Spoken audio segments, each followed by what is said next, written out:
it's time for those games. Those games that we played. It's those games we played. Dow dow. In cars. Do do. Those games we played in cars. Right. I could play my game in a car. You can do that a lot more now than you could before. Yeah. Dangerous if you're driving, though. Yeah. No, I should probably stop playing Peggle then. Probably. All right. Probably, yeah. That's not Peggle. It's just pedestrian hitting. Oh. But But I if hear you- the if boops. People- I hear the people beeps and the boops and, you know, If you People hit- in orange hit- jackets are not worth 10 points, James. Stop Oh, that. Damn. if the people in the orange jackets bounce off other people, then you get more points. It's true. Every time James kills a pedestrian, he hears "Ode to Joy." Oh, in his yeah, head. exactly. Oh, that would be so creepy. Yes, it would be. I would. Just like silent video of like somebody murdering somebody with Ode to Joy being played over it. I'm sure that's been I'm done in think- film yeah, history I was somewhere. gonna say, I'm pretty sure I saw that in a Quentin Tarantino Gotta movie be, once. yeah. Wasn't "Ode to Joy" used in? It's practically the theme song to the Die Hard series. Mm-hmm.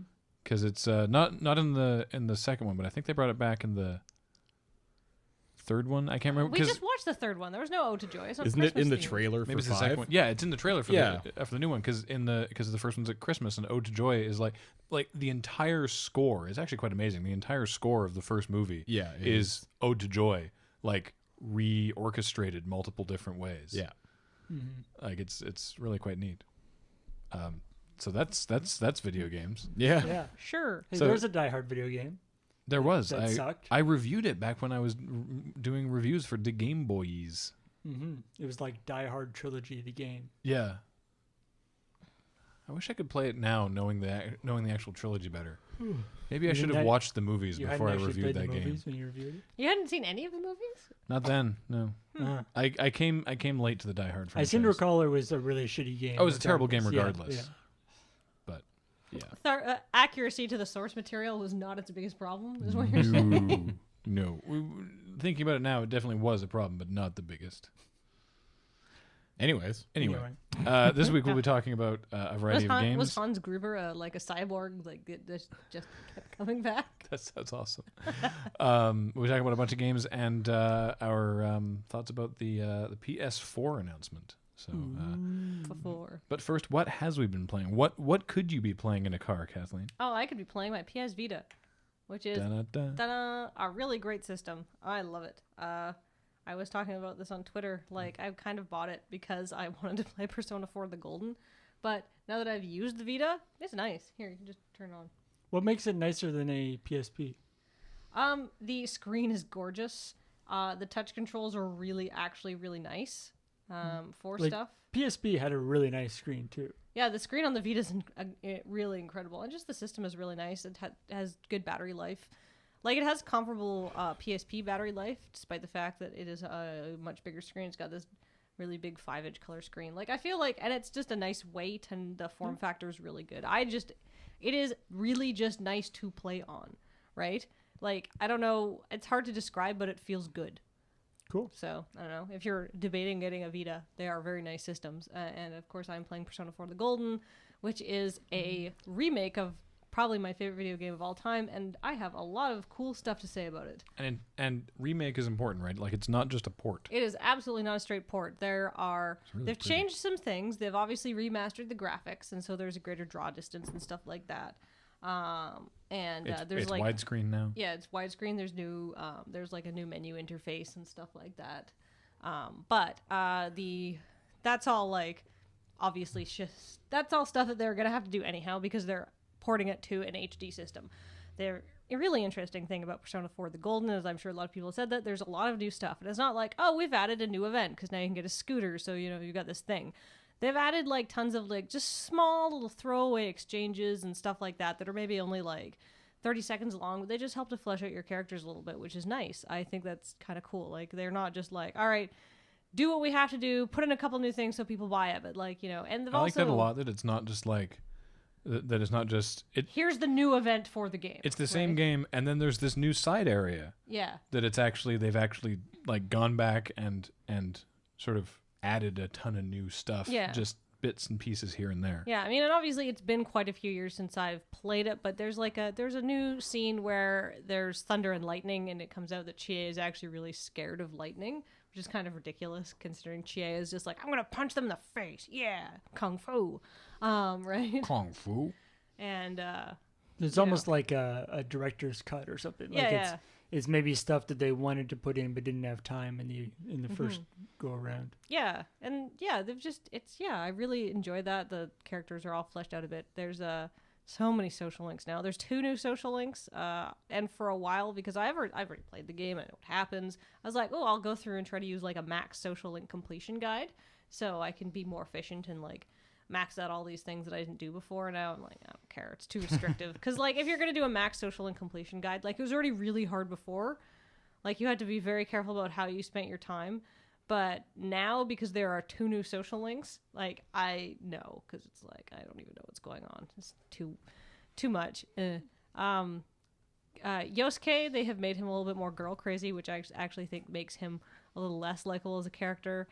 They've made Kanji's some of the extra scenes they've added, spoilers, have made Kanji's sort of like questioning of his own identity a bit more questionable. Like it always like came across as they were never trying to say conclusively yes or no, is he gay in the first game, and they've extended that, which actually just makes it so much richer and adds a little bit more, like for the camping scene, which isn't in the original version of the game. Like Kanji sneaks into or the protagonist in like the official like novelization, his name is Yu, so Yu in Yosuke's tent. My character has the official name because I'm a nerd. And I hang out with them, and then Yosuke is like, hey, are we going to be safe with you? And like Kanji gets really angry, and it's really funny, but also kind of sad, and like it makes me like Yosuke less, but it's also like really well written because you would probably see kids in high school doing this. But at the same time, Kanji also tags along with the main character and Yosuke when they get their scooters and they go to the next town over to go hit on girls, and you basically don't really see Kanji very interested in anything except when he has to give Yosuke a ride back because Yosuke's scooter gets broken, and you can see him blushing a bit, and it's like, oh, it's so cute. He's going to pick up girls, but I think he's enjoying having Yosuke on the back of his scooter more. It's adorable. I'll have to see how things go when they introduce Naoto, who doesn't know, or it appears to be a boy, is actually a girl, and that confuses the hell out of Kanji. So I think that will be interesting. Anyhow, so there's all of that. But things I don't like about the game. Bum. I said they've added 2 new social links. One of those is Marie, who has a very fun social link and apparently has an associated dungeon if you can max it out. Ooh. So that's super cool. She's a new denizen of the Velvet Room. Yes, she is. Minor spoilers. But the other one that they add is Adachi. Ba-ba-bum. Which you think Spoiler. Yeah. Spoiler, all right, spoiler, hold spoiler, on. Spoiler. If you haven't played Persona 4 or the Golden, I mean, it's been out for a while, but if you haven't played either of these games and you want to play this game, I would hardly, one, I've already spoiled a bunch of stuff for you already, but 2, I would hardly recommend you stop listening right now because I'm about to spoil the end of the game. There's no way to discuss this without spoiling the end of the game. This game came out 4 years ago. This is my warning to you. Seriously, please turn off this podcast right meow. Just walk away. Or just jump ahead, maybe. Yeah, or jump ahead. This'll jump ahead 10 minutes. Maybe Okay. less. All right, go for it. Okay, so Adachi is the killer, right? So, but they add an Adachi social link, and I actually don't like it because I'm only 3 levels in. But basically, what I liked about Adachi being the killer is that you did not realize it right away when you're playing the game the first time through, because Adachi comes across as, maybe not the most mature of people, and he might have, some sort of impulse control problems because he's always like, oh, blah, blah, blah, blah, blah, blah, hey kids, blah. But he always comes across as, sort of well-meaning and, maybe a little bit incompetent, but generally quite likable. He's kind of a clownish character. And so, which is great because once you finally start putting 2 and 2 together, you're like, oh, yeah, right? So you get that wonderful gradual character reveal and, you sort of, that sort of thing. When you have a social link for him, basically every piece of dialogue for his social link just plays up that he's actually not actually that nice of a guy, and he's kind of like callous and shallow and not as likable as he appears to be in sort of the dialogue that was already in the game the first time around, and I don't like it. That's weird because I never thought he was a jerk before. No, like, yeah, he does not come across as a jerk. He comes across as kind of incompetent, but not in a bad way. Yeah. Right? But he comes across as a real jerk in his social link, and it's really, like, that really bothers me because, I mean, I already know that he's the killer and it's fine, but... It makes it less of a mystery? Yeah, like, if I was playing through this game for the first time, I'd be like, why is this guy such an ass? Everybody else has, like, appears to have at least one or two redeeming features, right? But now someone you were talking to on Twitter said that has a... Yeah. There's some sort of payoff for that? Yeah, my friend Dan said who is also a big Persona fan and has started playing quite a bit before me, said, hold on to level 6 because there's some payoff there. So I will update with more information. But right now I'm like, it just stands out to me as an unusually, like, sloppily written part of this game because all of the other characterization in this game is so good and so well done. It is really, really amazing. Yeah. So, but I haven't gotten into too many of the new, like, side events and stuff like that. There's, like, a whole winter ski trip that you can go on. Oh my god. I'm so excited. But right now, So Persona 4 the golden thumbs up. oh my god, yeah. Like, if you like Persona 4, it's worth buying a Vita for. Like, I absolutely. And the nice thing is that the Vita itself, once you've bought it, you will You realize... can play other games too. Yeah. It's a really nice system and worth your time to use. Nice. It feels good. I mean, we to can. hold. Yeah, I guess we'll talk about this more when we talk about the PS4 thing. But it's nice to see Sony actually doing something with the Vita. Like when the Vita first came out. Talking about doing something with the Vita. Yeah, well, talking about. But like when the Vita first came out, they obviously didn't know what the hell to do with it. Whatever, I like my So Vita. it's nice to see them actually pushing some stuff towards the Vita. Yeah. All right. So anyhow, that's the end of spoiler time. Paul, what have you been playing? I've been playing Fallout 3 or Far Cry 3, not Fallout 3. Far Cry 3. And it is also really good. It is a lot of fun. It's very very open worldy. I think I talked about it a little bit whenever we last did this. Did you? Maybe, I don't know. I think he said he was just starting. No, he said, Yeah, you just started it. So I'm pretty far through it now, and it's fun. It's actually reminds me a lot of in some ways, the way I play it anyway is a lot like the sort of Assassin's Creed games. Like you have this big sort of open world area, and you go into a sort of a new area, and you go to like there's radio towers that you go to the radio tower, and you capture the radio tower, and it reveals the whole map. And then there are all sorts of different objectives to do around, including like the plot objective, the plot objectives that actually move the plot forward. But then there's all sorts of little side quests and things to do, and stuff like hunting special rare animals or killing dudes who are just random thugs who are around. You have to kill in special ways and that kind of stuff. So that's really fun. But I really love the some of the, like. The characterization stuff, like, because it's sort of this open worldy type game, you don't actually, like, you talk to people relatively often, but not that often. But when you do get into sort of hardcore, or the sort of hardcore story stuff, I love, the characterization is actually pretty amazing. Like, the character of Vaas, I don't know quite what it is about him. Vaas is the villain, the main villain so far, anyway. And if you've seen the Unskippable of Far Cry 3, you can see a little bit with him. And it's the combination of a really talented voice actor and really talented animators that Vaas is such an interesting villain. Like he's just portrayed in a very different way than you normally would see in a game like this. And so like he's sort of he's like nice sometimes, and then he'll like completely snap and start yelling at you. There's actually quite a neat sequence where you're trying to go rescue basically the story is that you've been separated from the rest of your party group that you were with, which is about 6 or 7 different people, and you're trying to sort of rescue them all.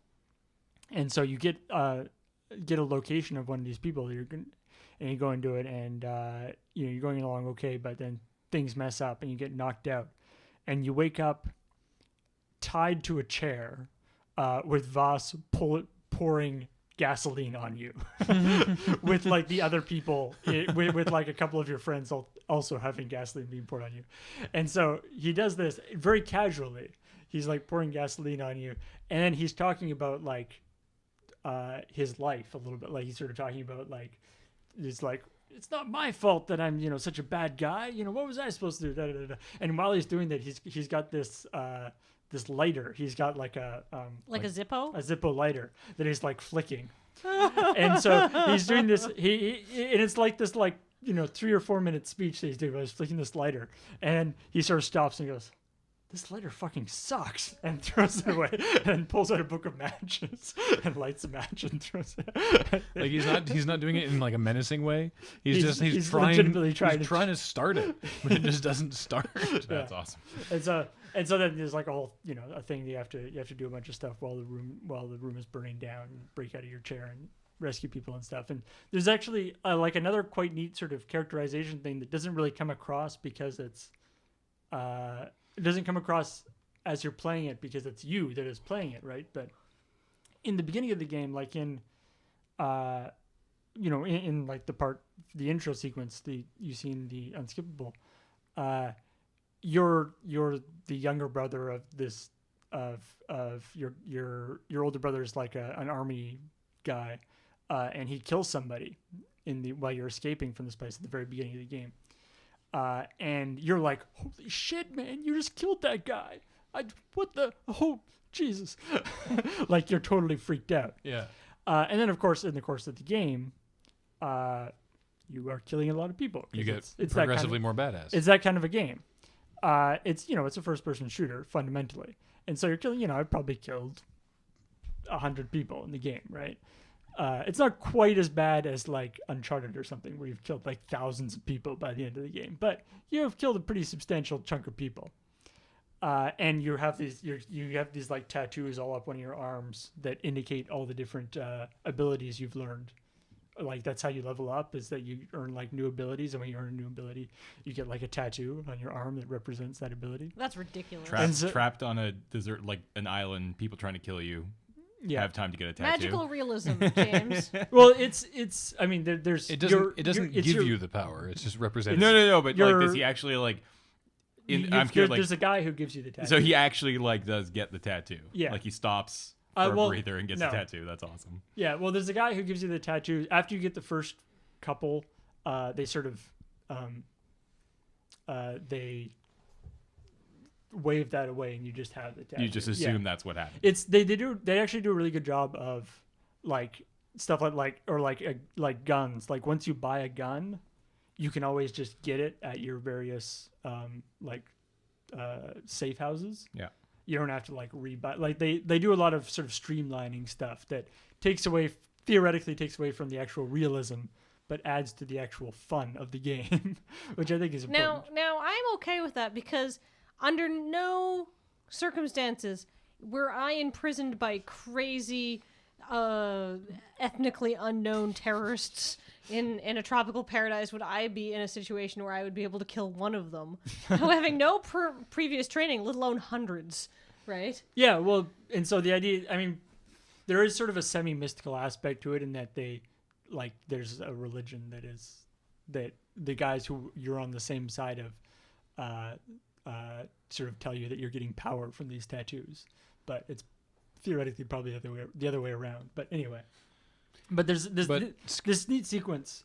Sorry, I just want to you do the whole thing with the being lit on fire and getting away from that, and then you grab your girlfriend, who is one of the other people tied up, and you guys both escape, and you jump into this car, and she's driving the car, and you're like at the back with a turret and taking people out as they're coming at you and stuff. And so you do this whole sequence, and it's quite a neat sort of rail shooter kind of sequence. And then you get to the end of it, and you're like, yeah, we got away. Woo, that was tough. All right. And then you look over, it's first person screen. You look over at your girlfriend. She's like shell shocked because you've just killed 15, 20 people while she's driving the car, and there's been explosions going around and stuff, right? And so there's this neat idea that like your buddies, you were all just kind of hanging out, spring break, woo, and your buddies got captured, and so they've been like, captured. They've been tied up. They've been tied up and not doing anything. You've been turning yourself into this commando guy, and so it's quite this neat sort of.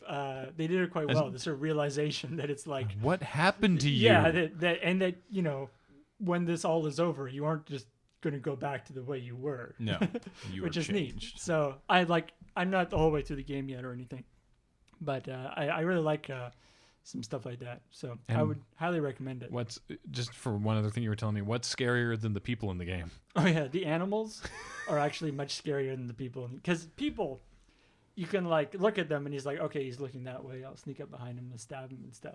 But if there's like a tiger, you can't really sneak up on a tiger very effectively. No, the tiger's probably sneaking up on you. Yeah, and that's happened. There's That all happens a sorts of lot. sequences where you're like, because there's a whole mechanic where you have to like hunt animals and get their skins and use them to craft different things, and so you have to hunt. Do you all have to different hunt types tigers?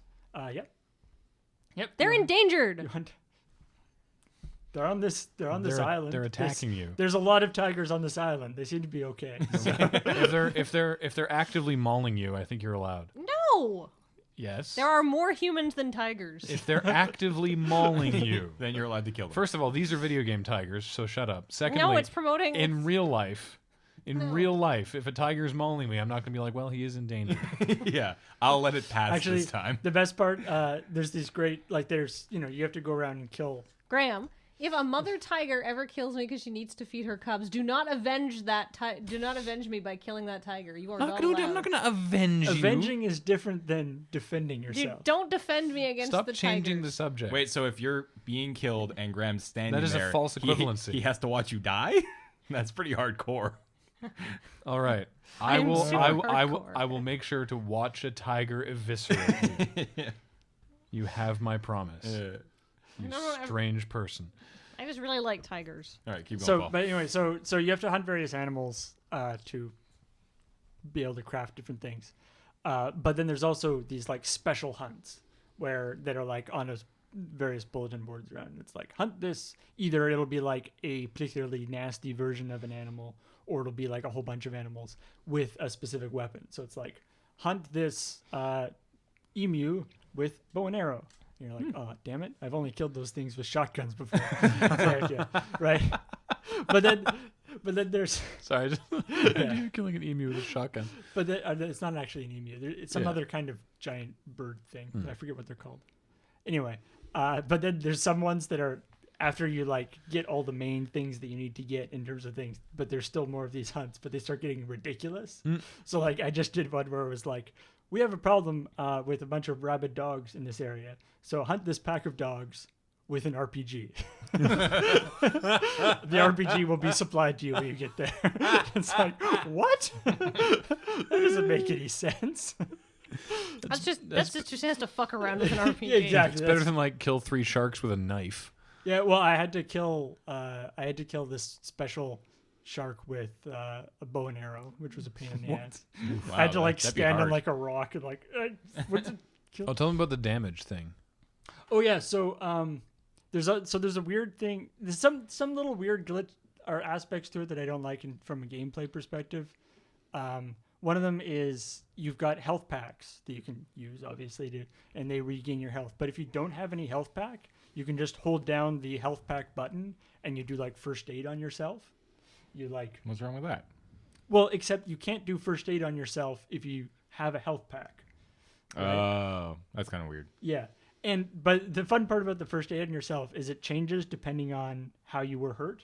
So if like a tiger attacks you and slashes you up, you'll hit the button and your arm will sort of come into shot and it'll be all like slashed up and you're like wrapped in bandages and stuff. Yeah. But then like when I was fighting sharks, you do the shark thing, you hit the button and your arm comes in, there's like a shark tooth embedded in your hand. And you like pull it out and like, ow! Or like you fall off a cliff and you get really hurt by it and you use it. And then your arm comes in and your wrist is like all broken. And you're like, ow! Ah. So that's like kind of a cool thing. But it's weird. Or like you can't drag bodies is weird. Like it's a stealth game and once you kill somebody and they fall to the ground, they're stuck wherever you drop them. It's just a weird part. And like I looked it up online because I was like, there's got to be a way to move these. Like, no, you can't. It's just. I mean, there's a lot of first-person shooter games that are sort of stealthy that don't let you move bodies. I Like, guess it's so. not like. Yeah, I don't know. I mean, this is like explicitly like very rewards you for stealth. I don't know. Can you tame any of the local fauna to help you? Well, okay. My favorite. So there's these there's little outposts all around of bad guys that you have to part of the thing that you have to take them over so that they don't have bad guys running around killing you all the time. And the neat thing about it being an open world game is that you can take out these outposts however you want, right? The outposts are just sort of there. You can like drive in with a car with a machine gun on the back of it and shoot everybody, can shoot explosives into there. Or, which is my favorite way of doing it, find a nearby hill and pull out your sniper rifle and take them a sniper rifle. And so my favorite, the most fun I've had doing that was there's like an encampment and there's a bluff. And so I get on the top of the bluff and take out my sniper rifle and I'm looking around and there's a cage in there with a tiger in it. You were saying exactly what I was hoping you were going to say, Yeah. and I had no idea what you were going to say. Yeah. And so there's like two of their snipers there. So I go like, boom, take out the two snipers, and they're like on top of buildings. So when the snipers die, nobody else can see that they died. So nobody gets alerted. And then I shoot the tiger cage and breaks the tiger cage, and the tiger comes out and just starts mauling everybody into camp. And the great thing about that is then I can, shoot people with my sniper rifle, and they know that there's a sniper around, but they have larger concerns. Like the immediate tiger. Giant tiger. Okay, that's exactly what I want you to And say. then eventually the tiger gets bored and leaves. After he eats everybody, yes. Yes. Or sometimes. They shoot him, kill him. Yeah, or the tiger. Yeah, or they actually like the tiger takes out like 3 or 4 guys, but the last guy is able to actually kill the tiger finally, And then he gets shot. and then Yes. I shoot him. So it all works out in the end anyway. See, tigers are your friends. Don't shoot tigers. Far Cry 3 sounds like a Tigers. fun game. If you are playing Far Cry 3 and you encounter a tiger and you are not hidden away and the tiger's attacking other people, that tiger is not your friend. That tiger will kill your face. Because they like do a move where like pounce on you and like knock you down and like it's so bad. They do so much damage. Yeah, they're a tiger. Yeah, They're like yeah. they're like the top of. There's they're like- like an apex predator. Yeah. And they're also really tough. Yes. Yeah. Like I shot one like 3 times with a sniper rifle and it didn't die. Yes. Wow. Oh, actually, oh man. Okay, if you are playing this little hint, if you're playing this game, there's what are called signature weapons, which are you can do different things and you get like a special version of a weapon. Do the enough missions so you can get the signature sniper rifle. It is the most fun. Okay, so there's like my current loadout that I always carry with me now. You can carry 4 weapons, and I have the bow and arrow, which is super quiet, the silent sniper rifle, the Which is not as quiet as the bow. yeah, which is not as quiet as bow, but can shoot a lot farther. Just like an assault rifle for just general killing things if I have to, and then this special sniper rifle. Because the problem is you have to carry both. Because the problem with this sniper rifle is it is not silenced. Because it is essentially a howitzer with a sniper rifle scope on the top of it. Nice. So far, I have yet to encounter anything in the game that will not only die in one hit from this, but be picked up and like thrown like 10 feet. Like the dudes, the like big armored dudes that carry around like big machine guns the only other way you can kill them is with explosives. One shot from this thing picks them up. Wow. It is so much fun. They're blowing But- away heavies left and right. But it also goes kaboom, and everybody in the area knows that you're there. So it's like kill everybody and then boom, kill it. Nice. It is so much fun though. I highly recommend getting that. Sounds sniper rifle. awesome. Anyway, so Far Cry 3, get it. Far Cry 3. I recently beat, finally, Resident Evil Revelations for the 3DS. You like played that a long time ago, Yeah. and then I stopped, and then I was like, I'm almost done, so I'll take it on this ski trip that we went on, and I'll finish it in the cabin. I wasn't as done as I thought. I was like about halfway through, so I did a lot of playing it, but I did end up beating it. I really enjoyed it. It had a really It's sort of old school Resident Evil. It had more sort of an old school feel. It's over the shoulder, so like Resident Evil 4. So it's the correct kind of control. It's not old school in the sense that you have to like turn and No, walk. thank and turn God. and walk. I recommend using the 3DS like add-on joystick thing if you have it. But I forgot that I needed that and forgot to take it with me, and so I beat the game just using normal controls, which was also fine. But I prefer to have double joysticks. That's the Kid Icarus. No, that's like a stand. It's just like the dual stick add-on thing. Vita comes okay. with double joysticks automatically. It does. Also costs $150 more. Yeah. Whatever, it's Do you, awesome. do you get Resident Evil Revelations for Vita? No. No. But I'm bringing this up now as relevant because they are doing an HD port of Resident Evil Revelations for 360 and Wii U and PS3. Interesting. And so if you haven't played it on 3DS or don't have a 3DS, I highly recommend that you try it when they release the HD port. Because, yeah, like it's fun. Now, the plot is ludicrous because it's Resident Evil. You know, like I'm not like the actual the Where does it fit into the chronology? Of okay. this? It actually is. It is right before Resident Evil 5. Okay.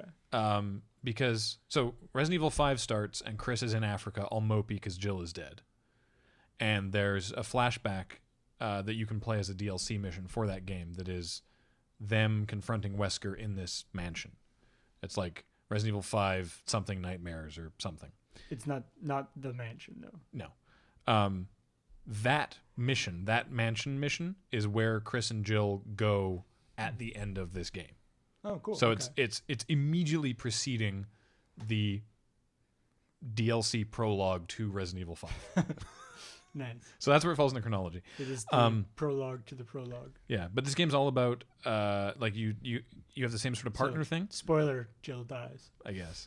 You have the same unless you play Resident Evil 5. You have the same sort of partner thing that you do in that system where there's always you and an AI partner. So but you jump around a lot to different aspects of this story. So you control Jill and Parker, who's another BSAA agent. And so you control Another Jill. BS agent. Yeah. You control Jill, and then Parker is your buddy. And then you switch to controlling Chris, and Jessica, who's another agent, is your AI buddy. And then there's another pair of guys, codenamed Quint and Jackass. Really? Yeah, I think. No, Quint and Keith, and Quint's codename is Jackass, if I recall correctly. Anyway, so you control them, and they're all at Does he different have locations. 4 identical twins? What, because he's called Quint? Yeah. I don't know. So, okay. So it's like do you like? Oh, play and through there's also a flashback where you're controlling Parker, and Jessica is your backup. Anyway, there's a lot of. But like, so do you play through the same period of time with all three? people There's some overlap, so it's done sort of episodically, kind of like Alan Wake. Like every time you start, like you have like there's an episode and you do it and you beat it and you get a rank for it, and then you start the next episode and it goes last time on Resident Evil Revelations. That sort of fills you in on the plot so far. That's good because it's a portable game. Yeah, it's really handy actually. It was very helpful for me, and so you'll Especially be when you like put it down for so long. Yeah. Yeah, and so like there's like a thing where like Chris and Jessica are at this Arctic base, and then they go to try and find where Jill and Parker are, and then Keith and Quint get sent to the base where Chris and Jessica were to continue what they were doing, and so you do the sort of jumping around.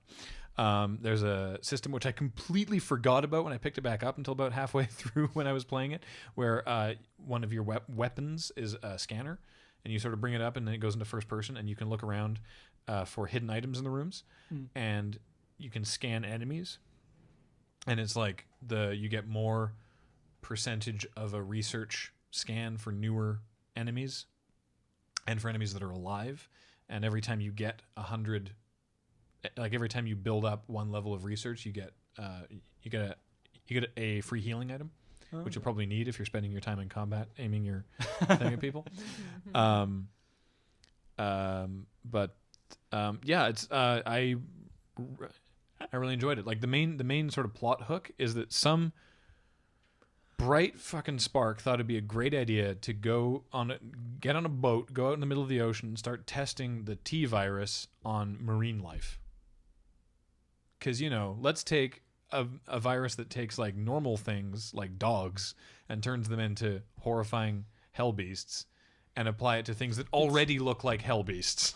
It's if your plan is let's take the T virus and just stop. Stop, yeah. Like that's like every Resident Evil Yeah. game. It's like some bright spark takes a T virus and Yeah. Yeah. So there's a new terrorist shoot that organization. guy Yeah. immediately. Like there's a new terrorist organization. There's like some sort of like future city kind of like Atlantis right, of thing course, that 'cause gets the- destroyed. And The people who are experimenting with the T virus and creating horrible monsters are not actually technically the terrorist organization. well, in this case, they kind of are, but it's what a very happens when they convoluted use the Resident T Evil. virus on an anglerfish? I'm trying to remember if I actually saw that. I'd like to think it just makes it look like a kitten. So I mean, like all the It goes A too much. horrible, fearsome kitten. Goes too far around the other way. Yeah. so like all your enemies are sort of like weird, like barnacle-y, anemone, weird looking. Like they're mostly bipedal, but they're like weird and marine looking, and it's very strange. Like they're not like people who have been zombified. They're like marine life that have been. So I just imagining like a barnacle with the legs coming out the bottom running after you. Does not sound like the scariest thing. No. But like your common enemy is like a humanoid shape, but instead of a head, they have this sort of like weird like elephant trunk like thing with like lamprey teeth on the end, Ugh. and they just sort of come up and go like onto your neck and be like, yeah, they're really. I'm kind of imagining you fighting like a bunch of guys like off the Davy Jones ship Yeah, from Pirates of the Caribbean. that'd probably look cooler, but yeah, these guys are still pretty cool looking. Anyway, most of the game takes place like on this boat where the experiments were happening, or at this Arctic base, or like a couple different locations. And so, like I said, you jump around a lot. But the important point is that it's fun. The gameplay is fun. It's a Resident Evil game, so you know what you're getting in for. But it's not as I don't feel it's as action oriented as the That's 5. as Resident Evil 5. Like it's definitely creepier. It's at night. You're trapped on this boat in the middle of the ocean. You're very alone. The boat in general is creepy. There's weird noises. The boat rocks back and forth. Like it's definitely got much more sort of a Resident Evil 4 style of overall sense of like foreboding and just general kind of dread, which 5, while fun, I very much enjoyed 5, was missing. So I would recommend it. The 3D was neat. I sometimes had it on, sometimes had it off. I switched back and forth. I didn't feel like it was a major selling point one way or the other. So you're certainly not going to be missing anything if you get the HD version. Lamprey is coming right at my face. Yeah. Does it make use of the dual screens in any interesting way? The lower screen is your menu for like weapon switching and stuff. So you can cycle through weapons. Like you can have 3 weapons on you and it shows all 3, and there's a button for cycling through them, or you can be like, I just want this one, click, and just go right to That's it. handy. But the dual screen does, or like the bottom screen doesn't do anything like. Today on those games we played, Yeah. Kathleen needs some coffee. Yeah, wow. There's a couple instances where you are breaking into a breaker panel, and then you have to use the bottom screen to unscrew the screws. Sure. And there's where you're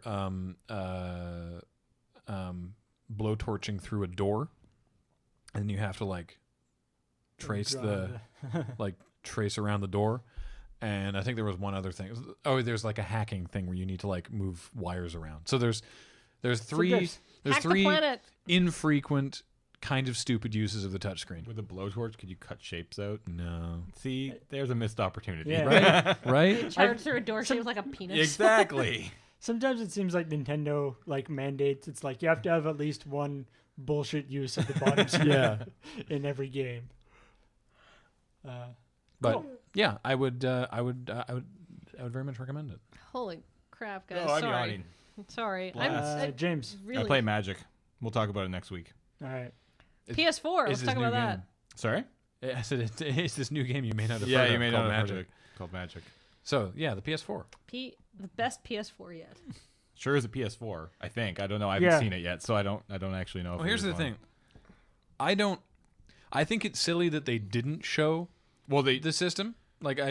Just because it's this announcement, you probably should, but I don't care because it's not like if they didn't show something like the Vita or something like an iPhone that is like a thing that you need to touch. It's going to be a little black box that sits in your shelf. Well, they showed you the controller, which is what you interact with, and that's what we needed to see. True. I don't really care that. The worrisome thing though is that they didn't show it because it's not done yet. Yeah, is what they've said. Like, I don't care what it looks like. Engineering-wise, we're still not done. Yeah, and that's a little concerning. But I don't care what it looks like. It's concerning. Oh my god! And that it's like, or that it's going to end up being like the size of original Xbox or something ridiculous. But I agree with you. I don't actually care what it looks like. It's the other things that they left out that kind of more annoying. The price and the release date. It's just I had an interesting discussion with somebody on Twitter about that because I was like, okay, I think it's interesting that a lot of Microsoft people are like, Sony's not giving out really basic information like price and release date. And I'm like, Microsoft did that not 3 months ago when they announced Surface. They didn't tell people how much it would cost. They didn't tell it was going to come out. And people couldn't actually use it unsupervised. You could pick it up. It's true. But you couldn't activate it, or you can play with one app. So Microsoft got seriously smacked down. They did. And then somebody was just like, that's not what Microsoft did at all. And then I looked at his profile, and he was like, Windows 8 fanboy. And I'm like, I am not going to win this discussion. And he's like, the difference there, though, is that the majority of, I think, Microsoft people who said that work within the Xbox division. Yeah. And Xbox and Surface so completely different, right? But what I think is interesting is I think that this is a move in press conference strategy is don't give out all the major details at once. Spread it out because then Microsoft comes out after they do their big Surface announcement, and they come out later, a couple months later, and they're like, all right, here's the price and here's the availability. So they still have something to talk about, right? True. So I think that is I don't know if it's a good strategy because we're used to getting all the details at once, but I think that more and more companies are trying this out where they can get a big splash and then they can continue milking a large product announcement for more details and stuff rather than blowing it all at once. I think it's a mistake. I think I was actually reading this interesting article that was talking about that when you do by doing it like this, Sony has given up a big advantage to Microsoft. So now if Microsoft theoretically talks about their new console at E3, they know exactly what Sony's going to coming out with, and they can respond exactly to what Sony said, and that gives them a huge advantage. And they can just be like, "Boom, this is it." Except the last console generation, because Microsoft came out first, Sony was on the back foot because they had to answer to what the Xbox 360 was with the PS3. But the problem is, by Sony not hitting, if Sony had come out and being like, "Boom, this is it," then that would have been great. But by doing it this way, it just looks like they were unprepared. It looks like they panicked and brought it out and did the press conference too soon, is what it looks like. I honestly think that they're just once we get to E3, they're going to be like, here's the PS3 and here's how much it costs and here's what it looks like. And I would assume so. They should, they have to at this point. They should have, but if they couldn't. The debate is either whether they didn't show it now because they couldn't, or they didn't show it now because they wanted to they wanted to hold something for E3. They didn't want it because now here's why I think Microsoft kind of did this with Surface as well, and this is why I think this might be a change in product release press strategy is by doing it like this. I don't know if this is what Sony's doing, but this is my thinking, is that they get basically a big bunch of product hype all to themselves. The only thing anybody was talking about was the PS4, and they weren't competing with any other company's announcement. And now at E3, Microsoft doesn't have the biggest news at E3. Sony still has a really big announcement. They still have, here's all the cool stuff about the PS4, but you're not able to do a complete apples to oranges comparison of here's two big product announcements one day apart from each other, right? Here's the 720, here's the PS4. So I think that is the strategy there. I don't know if it's a good strategy. I agree with you. Yeah, but I think that's what they're trying to do. Yeah, I just think they didn't reveal, like in the way they brought up a whole bunch of different developers, many of which who didn't actually have anything very interesting to show. Like they brought up a bunch of stuff, and they brought out like Square Enix, who showed the demo that they've already shown and said they'll be showing more at E3. They brought up. No, they said they announced they have an announcement at E3. They brought out Bungie. Announcement about Final Fantasy. Yeah. But you know what I think is interesting? They did not say new Final Fantasy. They said we have a Final Fantasy game. So I almost. Sony wants to sell PlayStation 4. It's not going to be 7. No. Here's my argument for it. I don't. Now this could be a flip of the coin. Sony wants to sell PS4s, and they know what sold They know that sold PlayStations, and Square Enix would like a hit game, please, and thank you. Right? They're in a different situation. That's what everyone said about the PS3. They showed Final Fantasy VII at the PS3 tech demo. And everyone was like, "Well, if they want to sell PS3s, they just got to get Square Enix to make Final Fantasy VII," and that didn't happen. At the time, it's not going to happen this time. At the time, Square Enix was like, "Yeah, we've got all sorts of cool stuff going on. We're developing, blah blah blah. They had like a whole bunch of other games in the pipeline, which have not done very well. And so now they're like, boy, we sure would like a hit game." I might be wrong. I'd like to see Final Fantasy, a cool new version of Final Fantasy VII, as much as the next person. If that's what the PS4 is, if that's what their killer app is going to be, that's a problem. Yeah, they're in trouble. That's if a remake of like a 15-year-old game is really what they're going to go for. Yeah, that's bad. I think that's news for Square. It's not news for Sony. Yeah, but it's just and like Blizzard came out and said they're going to make Diablo 3, which is interesting, but not that exciting. And people showed a bunch of demos of games that look basically like the current generation of games. But slightly nicer. It's like, oh, amazing new Killzone that looks pretty much like the previous Killzone. It's probably more pretty. And just all that kind of stuff that it just felt a little half-baked. And I did like a lot of the other features they talked about. Mm-hmm. I'm going to say the streaming stuff could be very interesting. Yeah, like I really enjoyed, background processing for stuff is a basic thing, but I really like that. I like that you can buy a game and start playing it as soon as the first thing is downloaded. Yeah, that's cool. I like the way they couched a lot of stuff in. The weird thing is they didn't even mention their competitors. They couched everything in the PS3 does this poorly. Yeah. Sorry about that. I really liked the live streaming your thing to someone else, watching someone else play, sharing the controller thing. Like, I thought that was all really neat. Obviously, it's optional, so you're not like I don't want to be stuck with having to do that, but there's no way that they could. Mm-hmm. I think those are really neat features. I think that's really cool. Yeah. Now, a lot of the time, I'll just want to sit down and play a game without anybody else, but. And what I found actually interesting about that is that represents quite a bit of a shift in Sony's strategy. Oh, big time. Like with the PS3, they were like, it goes online. You can do cool things with it. Feel free to do that, third parties. Like now they're like, look at all the cool stuff we do. Home and did a few other things, but having that all built in on the OS level seems like it could make it really strong. Mm-hmm. And I mean, I've always been excited about the Gaikai on live style video game streaming stuff, and it seems like if anybody can pull it off, then it makes sense for it to be associated with an actual console as opposed to just trying to do it on their own. I'd like the option to be able to live stream my gameplay to Twitch rather than Ustream. Yeah, that's not going to happen though. Yeah, I know. That's unfortunate. I mean, that's another, like, the streaming thing is interesting. Like, there's some serious bandwidth issues that are going to creep up with stuff like that. That's not Sony's problem, though. Caps are a serious problem. No, well, it'll be a problem because then their customers will get mad. Yeah, they're offering a service that their customer, like a huge customer base, can't take advantage of because they don't have the bandwidth, right?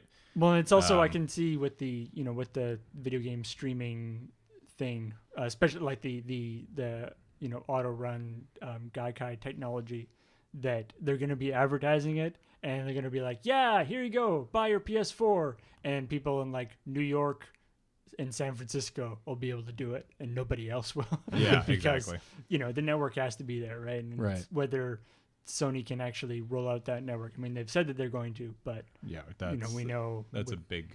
that's a big tricky one. I gotta say, I love the idea of capturing replays. The replay Though, thing of looks being quite like, neat, yeah. of like, like you're playing and you do something amazing, and you're like, oh man, Yeah. pause, go 'Cause back, there's- grab that video, send it to YouTube, keep playing. Yeah, Because I know, like, I've read a few things, stories for like Checkpoint and stuff. Like, there's a couple games, I think like Battlefield and maybe some other stuff that has that kind of functionality built into the game, Yeah, and it's been quite popular. So the idea of it having it built in on like an OS level seems very strong. I think that's really, really cool. I don't know. Like I respect the the bandwidth issues, but it is not Sony's problem to be like, all right, people like to stream their games. People like to watch other people streaming games. Let's have it built in the OS level that our new console makes it incredibly easy to stream, right? Yeah. You can just hit a button and you're streaming, and it's easy to find content to watch stream. That's Sony's problem. Should not be, but maybe people in Australia aren't going to be able to have the bandwidth to do that. But if the user experience is you hit a button and the thing pops up saying sorry, you can't do that, then that's a problem. that's a problem. That's a problem for but Sony. It's not that's a problem, but I would rather that be a problem than them go, but not everybody can use it, so let's not put this awesome feature in. I think it's a great feature. I'm excited about it. Mm-hmm. Right? Yeah, I think it is, but yeah. they'll have to be Sucks very for Australia. they'll have to be very careful about their marketing for it, though. Yeah. Well, I mean, but the thing is, yeah, that's a problem, but Well, it's Sony's sucks does for not anybody with a control cap. people's internet plans, I right? mean, we're capped. Yeah. Like we have a bandwidth cap. Yeah. And it could be very feasible that we hit it if you start streaming, high definition video from your PS4. Yeah. I'm curious about the streaming partnership is with Ustream, and so Call of Duty Black Ops 2 is the first game that you can actually stream to Twitch directly from the game. Yeah. I'm curious to see what happens when somebody comes out with a game that does that for the PS4, whether or not they allow that. Right? Because Sony has the partnership. Because Sony has a Ustream. partnership with But like, Ustream. when it's built in on the OS level, why would a game have it as a separate thing? Yeah, you would Because they want to go with Twitch. Twitch is Twitch is the For the video game streaming. video gaming streaming website. That's their thing. Yeah, Right? I mean, it's a serious get for Ustream. I was gonna say, Oh, yeah, it's I wonder why huge. Sony did that, but maybe Microsoft already has a thing with Twitch. Well, Maybe the next Microsoft console will do the same. well, thing, but with Microsoft Twitch. Microsoft announced at E3 last year that they're partnering up with Twitch. Oh well, hell yeah. But they haven't really said what that partnership. I mean, in- I'm assuming entails. it's because Ustream gave them a more favorable deal than Twitch. Yeah, Probably. Yeah, It's- because it's I funny would 'cause imagine we that were Twitch watching would the- not want to be exclusive to any one console. It's I don't think that most of their stuff is PC games. To be honest, I don't think they'd mind. If I was running Twitch, and I don't, but I was like, and But, I wanted there's to nothing make to my stop you. market in But just streaming video game content. there would be nothing to stop exclusive you from. deals. There'd be nothing to stop you from streaming your PS4 game to Twitch the same way you stream your PS3 games there now. I know. Right, just So, capturing. It just that means way. it just means there's an extra step for you to take. Yeah, Mm-hmm. or the same step. It's Yeah, just, that's true, It's just, actually. it's just not easier. Easier, yeah. I mean- But it was really awkward because we were watching the Sony, we were watching the PS4 announcement on Sony's official PlayStation Twitch TV channel, Which I thought was weird. but they were also broadcasting it on their Ustream. Oh, were they? Which I didn't know. And- Okay. And so when they're like, we've got this amazing partnership with Ustream, we're like, That's awkward. Yeah. But They we were didn't realize. streaming it in like 5 different places. Yeah, they were just outputting a stream Oh, okay. to their, which is why when it would freeze and there was that little proprietary yeah. Sony thing, that was their stream lagging. So they were just outputting a stream to Ustream and Twitch and presumably live it was like stream. game and Justin and all that Game stuff. trailers had it Yeah. as well. Yeah. Yeah. Anyway, So so what about it becoming the world's most expensive Wii U? No, this is now the world. No, most That's what I'm talking about. because you have to buy. That You as have to well. buy the Vita and the PS4. Yeah, I think mean, that's fine. I think like that's that. neat. I like that technology. Like I like that idea that rather than having it as a rather than having it as like something that's built into the game, and it's like this is the thing. This is the Wii. The Wii U has the pad. That's the main cool thing about it. Whereas Sony's just like, oh, by the way, if you have these two things, you can just transfer Yeah. it over. Yeah, That's fine. I like that a lot. A little Like, extra that love for seemed- the Vita. Yeah, that seems like a great usage of just taking advantage of the technology Yeah, they the already have existing sitting tech. around. Yep. Mm-hmm. I can imagine that that was like just like they probably built like a client for their streaming video or streaming game technology for the Vita, and then some guy was just like, hey, could we just stream the game that the person is playing to the Vita and do like the Wii U thing? And someone's like, oh yeah, we could totally do that. And like the next day they had a prototype of it because they already had all the technology all worked out. Yeah, I could totally see that. I mean, Yeah, like, it's great. Little value add for me. I don't think it's a reason to buy a Vita, but if you already own a Vita, it's pretty sweet. Yeah. Yeah, it's certain, but and there was a few other Vita features too, wasn't there? A few Well, stuff that they cross-compatibility stuff? talked about Right. that could be coming down the line later this year. But I just thought it was interesting. Literally the world's most expensive Wii U. I'm interested about the What about, like, the diamond-encrusted Wii U? predictive game suggestions. Oh my god, it's gonna be all stealth games and JRPGs. Well, the thing is, I've seen some people be like, "What? It's going to download like an entire game in the background without asking me what the fuck." But because they have the technology to you download a game and start playing it as soon as the first bit's downloaded, I think that all they have to do is preload Those first like bits. a little teeny bit, and then if you start playing it, then it can start downloading the other stuff, and then you can be like, "Oh, yeah, I do like this. I will buy it." And then it's just like, "All right, I'll just keep downloading the rest of it. You just keep playing." Yep. And I'm okay that with just that. seems convenient to me. I like the Presumably, idea. you can turn it off.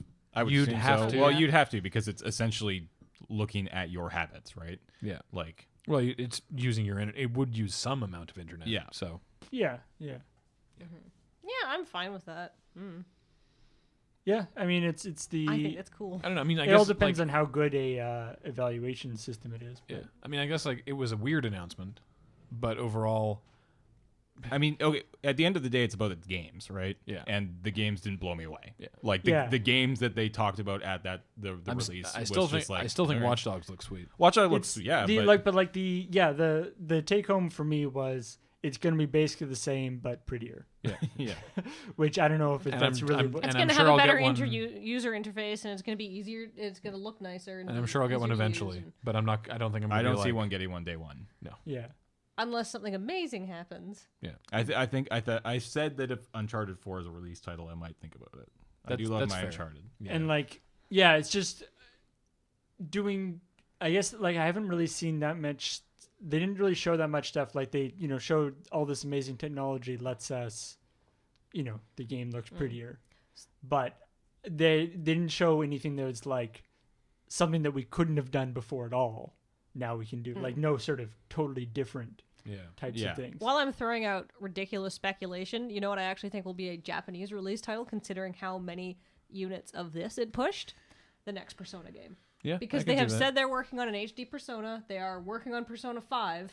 And considering Persona 4 sold Vitas in Japan, that it will probably be either a launch title or like a month after the PlayStation 4 comes out, it'll be in Japan. Which means we'll have to wait a long time here for it to be translated. That's fine, because Atlas does a good job. I'm willing to wait for that. But and I think that would actually be helpful if they get out, because even just in the Twitch TV chat, which was the worst, a lot of people, every time they brought out a new person, there was like a considerable volume of people going, Persona 5? Right? Like, people love those games a lot. And they're Sony exclusives. Pro tip: never read the Twitch TV chat for God. anything. Except for when you're watching us play Magic. When you're watching us, you're involved with Yeah, it. our chat's nice when it's watching us play Magic. The Twitch TV chat most of it is completely unrepeatable. But I did like the people complained about all the people speaking Chinese. I was like, oh, you're so stupid. So dumb and racist. Wow. So hey, I think that's good. that's good. That was PS4. That was PS4. Those were those games. I've thrown out some wild speculation. Wild. Wild. Wild and crazy with your speculation. My speculation. It's my Speculation? My inside mobile apps job has made me much more Speculation. speculative. All right. Well, that was the PS4 we saw and the games that we played, and we'll be back next week with Tap Tap Tap Tap. Thank you guys for watching. Bye bye.